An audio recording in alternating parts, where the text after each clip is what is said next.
దానికి ఊరికే పైపైన అర్థాలు చెప్పానుక పుస్తకంలో అర్థాలు డిక్షనరీలో అర్థాలు చెప్తారు, ఎవరైనా చెప్తారు. నాకు ఇది కాదు అని అనిపించేది. ఇది అర్థాలు కాదు, ఈ అర్థాలు తెలుసుకోవడానికే ఇది కాదు అని అనిపించి 1 సంవత్సరం పాటు మదన ఎవరి దగ్గరికన్నా వెళ్ళి సంగీతం నేర్చుకుందామా మళ్ళీ నేర్చుకున్న సరిపోలేదు. అట్లా సరిపోలే. అంటే నేను సంగీతంలో తక్కువై ఉన్నానా లేదా ఆ విషయం తెలుసుకోవడంలో తక్కువై ఉన్నానా తెలియడల్లా నాకు. ఒక డైలమా అన్నమాట, ఒక ఘర్షణ. అలా జరుగుతున్న తరుణంలో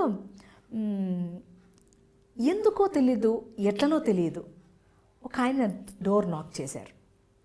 వన్ ఫైన్ డే నాక్ చేసి వచ్చారు. అమ్మ నిన్ను చూడాలని వచ్చాను. మీరు ఇప్పుడు వచ్చే ముందే ఫోన్ విన్నారే అట్ట మాదిరి. ఓకే. ఒక ఆయన వచ్చారు, ట్యాప్ చేసి నేను నిన్ను చూడాలని చాలా కాలంగా అనుకుంటున్నానమ్మా, నీతో మాట్లాడాలి నేను అని అన్నారు. నేను మాట్లాడేంత గొప్పది పనులు ఏం చేసేసాను గనక ఆయన చాలా పెద్ద ఆయన వయసులో. అయ్యా అట్లాగే రండి అని చెప్పని ఆయన్ని కూర్చోపెట్టా. ఈలోపు అంతకు మునుపు ఏం చేశాను, ఆయన రావడానికి ముందుగా కాల్ చేశారు కదా, నేను అన్నాను అయ్యా మీరు 10 గంటలకి రండి అని చెప్పానన్నా. ఆయన 9ంటికి వచ్చేసారు. ఓకే. 9ంటికి వచ్చి ట్యాప్ నాక్ చేస్తున్నారు. అయ్యో అప్పుడే వచ్చేసినట్టున్నారే ఈయన, అంటే నేను భోజనం చేయాలని నా తాపత్రయం ఆయనకి, అది ఇంకా అవ్వలా. అరే ఈయన వచ్చేసారే అని అనుకుంటూ తలుపు తీసా. అయ్యా రండి కూర్చున్నారు, మాట్లాడుతూ ఉన్నారు. మాట్లాడుతూ ఒక గొప్ప మార్గాన్ని చెప్పారు. అదే ఎక్కిరాల కృష్ణమాచార్యులు గారి మార్గం. ఆ పరమ గురువు ఆయన రూపంలో రావటం. అందుకే ఎప్పుడు అంటూ ఉంటా నేను, ఎవరి ద్వారా మనకి ఎవరు వస్తారో తెలియదు, దాన్ని గుర్తుపట్టాలి. ఆ గుర్తుపట్టే క్రమం అది కూడా పరమాత్మ ఇస్తాడమ్మ, మళ్ళీ మంది కాదు, మళ్ళీ ఆ శక్తి కూడా మంది కాదు. అట్లా ఆయన గురించి చెప్పడం ప్రారంభం చేశారు. ఆయన ఎవరో నాకు తెలియదు, కానీ ఈయన చెప్తుంటే చాలా ఆనందంగా ఉంది. మీకెవరు చెప్పారు అని అడిగా. ఆయన రామాయణం చెప్పారు నాకు, ఆయన అనేక విషయాలు మంచి విషయాలు చెప్పారు. ఈ సంకీర్తనలో కూడా చాలా మంచి విషయాలు నాకు చెప్పారు. ఇందులో ఈ యోగం ఉన్నది, ఇందులో ఇది ఆయన ఉద్దేశం. అప్పుడు నాకు అందింది, ఓ గురువులు పంపించారన్నమాట. ఆయన ఎవరో మీకు తెలియదు, వచ్చారు. వచ్చారు, వచ్చి ఆయన అనేక విషయాలు చెప్తూ ఉన్నారు. సంకీర్తనలో మంచి విషయాలు చెప్తున్నారు, లోతైన విషయాలు చెప్తున్నారు. అప్పుడు నా హృదయం విపరీతమైనటువంటి ఆనందానికి లోనవుతోంది. ఇదియా దీని ఉద్దేశం, ఇదా అని పొంగిపోతుందన్నమాట. ఆయన ఎప్పుడు వచ్చినా ఏదో తెలియని ఆనందం.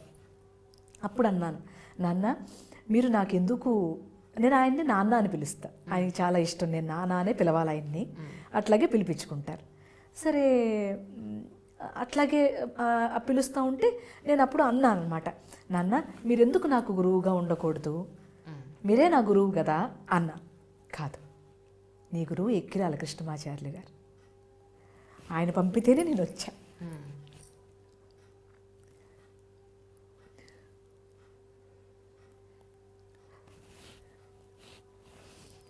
ఎంత దయ.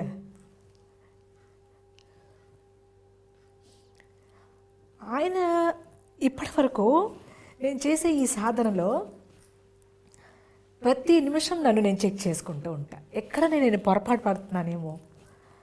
ఇప్పటికీ వస్తూ ఉంటారండి? వస్తారు. నాన్నకి ఈ మధ్య బాగాలేదు ఒంట్లో, ఆయన కొంచెం ఇబ్బంది పడుతున్నారు ఆరోగ్యరీత్యా, గుంటూరులో ఉంటారు. మల్లాది పున్నయ్య గారు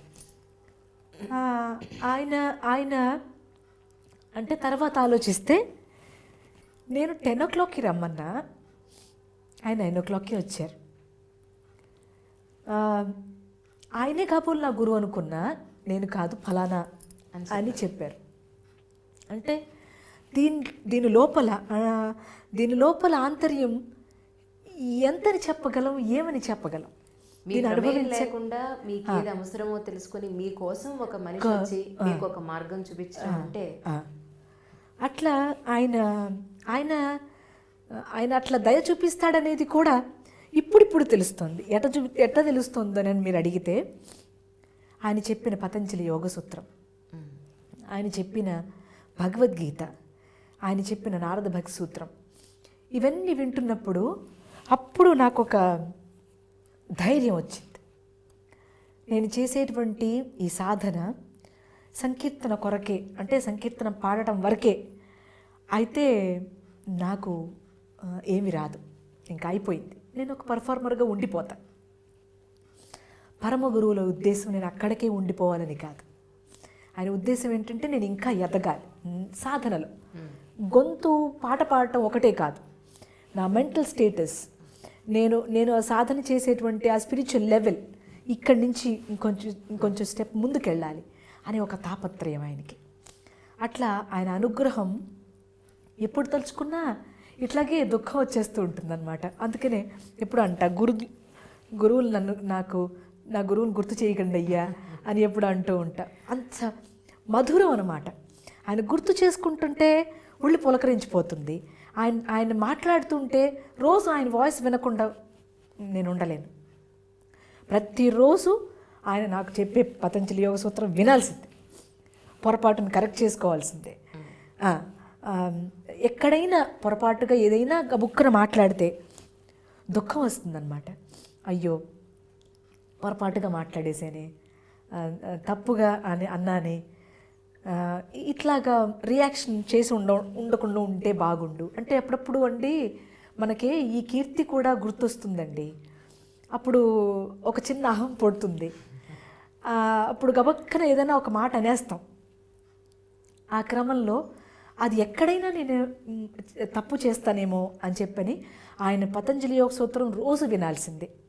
ఇల్లు తుడుస్తూనైనా వింటా, ఏ వంట చేస్తూనైనా వింటా, ఎట్లయినా సరే ఆ మాటలు నా చెవిని పడాల్సిందే. పొరపాటు ఎక్కడ పడకూడదు.